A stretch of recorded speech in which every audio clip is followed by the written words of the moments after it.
Sir मैं तवज्जो चाहती हूँ आपकी। स्पीकर साहब, सर आपकी तवज्जो चाहती हूँ। जी जी प्लीज प्लीज, सॉरी वो मल्टीटास्किंग। सर मेरा इशू है कि मेरे लीडर ने मुझे आंखों में आंखें डाल के बात करनी सिखाई है। सर अगर मुझसे आई कांटेक्ट नहीं होगा तो मैं बात नहीं कर सकती हूँ। सर मेरी आपसे गुजारिश है। सर ऐनक पहन लें, ऐनक पहन ले सर, ऐनक पहन ले सर।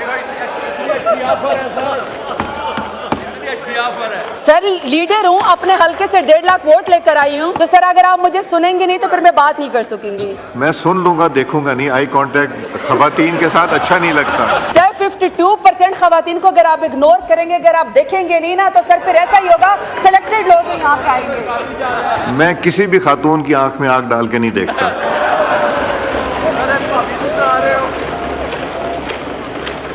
जरताज गुल साहिबा, आप ये फाइनेंस के ऊपर। जी बहुत शुक्रिया स्पीकर साहब। सर ये मैंने खुद फाइनेंस उसमें रेवेन्यू में सर मैंने डिमांड 41 में खुद कोई 9 के करीब मैंने कट मोशंस दी हुई थी। तो सर मैं चूंकि यहाँ पे जी सर ये मैंने बेसिकली यहाँ पे इंटरेस्ट रेट पे कट मोशन दिया हुआ था। सर यहाँ पे इस वक्त 2018 में जब हमारी पीटीआई की हुकूमत थी सर 7.5% हमारा इंटरेस्ट रेट था। सर 2019 में ये 13.5% पे ऊपर चला गया, लेकिन सर अप्रैल 2022 में 9.75 पे हम इसको वापस लेकर आए। सर हम इसको सिंगल डिजिट के अंदर लेकर आए। जैसे ही सर हम 9.75 पे रिजीम चेंज करके हमारी हुकूमत गिराई गई, सर पीडीएम जुलाई की 2022 में पहले ही साल की हुकूमत में सर ये 15% पे चला गया। अप्रैल 2023 में सर ये 21% पे चला गया और सर ये जून 2024 में 22% पे सर हमारा इंटरेस्ट रेट चला गया। सर मैं तवज्जो चाहती हूँ आपकी। स्पीकर साहब, सर आपकी तवज्जो चाहती हूँ। जी जी प्लीज। जी सर। सर अब ये जो इंटरेस्ट रेट है जो हम 9.75% पे छोड़ के गए थे, ये मौजूदा सर स्टेट बैंक का जिस वक्त फिक्स रेट है वो सर 22% पे जो है ये पीडीएम की हुकूमत इस वक्त पहुंचा दी है। अब सर जो बैंक के अपने चार्जेस हैं वो भी कुछ परसेंट होते हैं। तो सर मेरा सवाल ये है कि अगर सर हमारा यानी कि जो इस वक्त हुकूमत का जो फिक्स रेट है वो सर 22% है, अगर उसमें बैंक के अपने चार्जेस मिला दिए जाएं वो भी 6%, 7% पे पहुंचते हैं, वो हो गए। फिर सर जब आप लोन लेने के लिए जाते हैं तो सर लोन में क्या होता है कि वो खुद आपसे ऐसी गारंटीज मांगते हैं कि सर वो आपको चीजें पूरी नहीं कर सकते हैं। प्लीज सॉरी वो मल्टीटास्किंग। सर मेरा इशू है कि मेरे लीडर ने मुझे आंखों में आंखें डाल के बात करनी सिखाई है। सर अगर मुझसे आई कांटेक्ट नहीं होगा तो मैं बात नहीं कर सकती हूँ। सर मेरी आपसे गुजारिश है। सर ऐनक पहन लें, ऐनक पहन ले सर, ऐनक पहन ले सर। सर लीडर हूँ, अपने हल्के से 1.5 लाख वोट लेकर आई हूँ, तो सर अगर आप मुझे सुनेंगे नहीं तो फिर मैं बात नहीं कर सकूंगी। मैं सुन लूंगा, देखूंगा नहीं। आई कांटेक्ट खवातीन के साथ अच्छा नहीं लगता।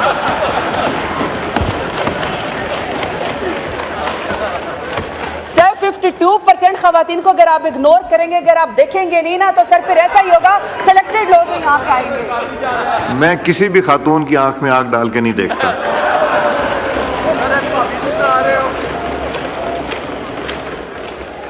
चले सर। अब सर मैंने सर पहली बात ये की थी कि सर 9.75 सिंगल डिजिट पे सर हम छोड़ के आए थे इंटरेस्ट रेट, मौजूदा सर 22% पे हो गया है। तो अभी सर मैं जो जिनिंग फैक्ट्रीज है सर मैं उसके लिहाज से बात करना चाहती हूँ, क्योंकि सर मेरे साउथ पंजाब में मेरा डेरा गाजी खान से ताल्लुक है, तो सर हमारी तरफ कॉटन ही उगती है। अब सर जो मेरी वो है, मैं बनोला की सीट के ऊपर बात करना चाहती हूँ। सर बनोला सीट जो है इस वक्त 18% के ऊपर उसका सीट मिल रहा है, ये टैक्स है 18% का। फिर सर जो उससे खल निकलती है, खल के ऊपर सर 10% उसका जो है वो इंटरेस्ट रेट है। फिर सर जो इसके ऊपर जो इसमें से ऑयल निकलता है सर, ऑयल के ऊपर जो है वो 10% का फिक्स जो है इन्होंने इंटरेस्ट रेट लगाया हुआ है। और सर जो बिजली चार्जेस हैं वो सर 12 लाख हर जिनिंग फैक्ट्री को आते हैं, फिक्स है सर। अगर आप फैक्ट्री चलाएं या आप फैक्ट्री ना चलाएं, तो अगर आप नहीं चलाएंगे, आपकी फैक्ट्री नहीं चलेगी, बंद भी लगेगा, तो भी सर आपको 6 लाख देने पड़ेंगे।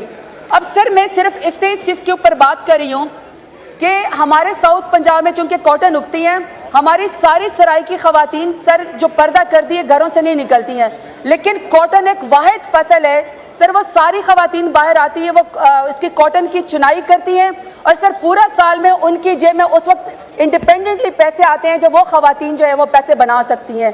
अब सर जब ये जिनिंग फैक्ट्री बंद हो जाएंगी, जिसका मैंने आपको इंटरेस्ट रेट बता दिया है, अब सर पीसीजीए जो है वो ये कहती है कि हम इस दफ़ा जो है वो कॉटन खरीदेंगे ही नहीं।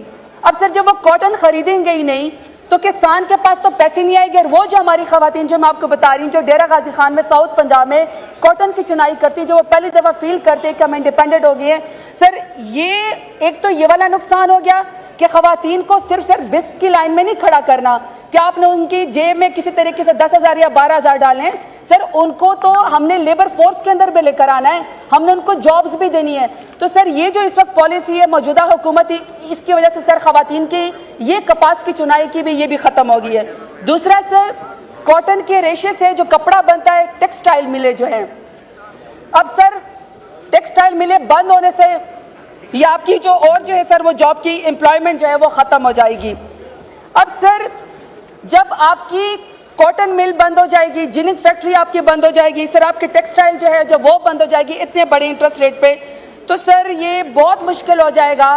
पहले आपके सर 50% जो इंडस्ट्री है वो बंद है और 50% से ज़्यादा पार्शली सर आपकी बाकी इंडस्ट्रीज भी बंद हैं।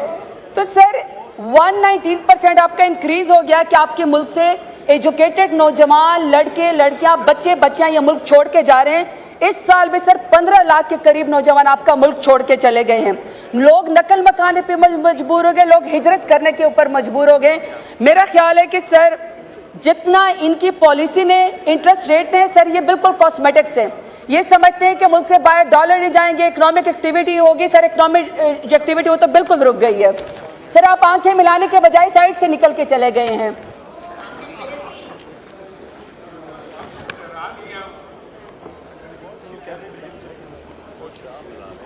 डिप्टी स्पीकर साहब, मैं इनके इंटरेस्ट रेट पे बात कर रही थी सर, चूंकि ये कट मोशन है इसलिए मैं बिल्कुल इसके ऊपर मुख्तसर बात करना चाहती हूँ कि सर यहाँ पे फेटफ के लिए भी मैंने यहाँ पे कट मोशन दिया हुआ है कि पाकिस्तान से अरबों खरबों रुपए जो है वो मुल्क से बाहर जा रहे हैं और वो अरबों खरबों रुपए की जायदाद के अंदर दुबई लीक्स निकल आती है सर 33 खरब की चंद खानदानों की, जिसमें मौजूदा हुकूमत भी शामिल है सर, उनकी जायदादें दुबई लीक्स के अंदर आ गई हैं। अभी तक सर हमें ये नहीं बताया गया कि दुबई लीक्स में जो खानदान है उनके बारे में पाकिस्तान ने क्या जो है फेटफ के कवानीन के तहत कोई चीज़ सर इन्वेस्टिगेट की है। और आपको पता है सर फेटफ के कवानीन में अगर आप ये ब्लैक मनी आपके इकोनॉमी में आती है तो सर वो टेरर फाइनेंसिंग के अंदर जाती है। सर आखिरी सर मेरा कमेंट ये है कि सर एक शख्स है जिसका नाम इमरान खान है सर, जब वो वज़ीर आज़म था तो वो मदीना की गलियों में शान रसूल में नंगे पैर फिरा करता था, उसको तो सर आपने बंद कर दिया काल कोठरी के अंदर पाकिस्तान से मोहब्बत की सजा में, एब्सोल्युटली नॉट कहने की सजा में। सर एक दूसरा शख्स भी है जो सर हबीब जालिब की नज़में पढ़ा करता था, गलियों में घूमता था और वो कहता था मैं नहीं मानता, मैं नहीं मानता।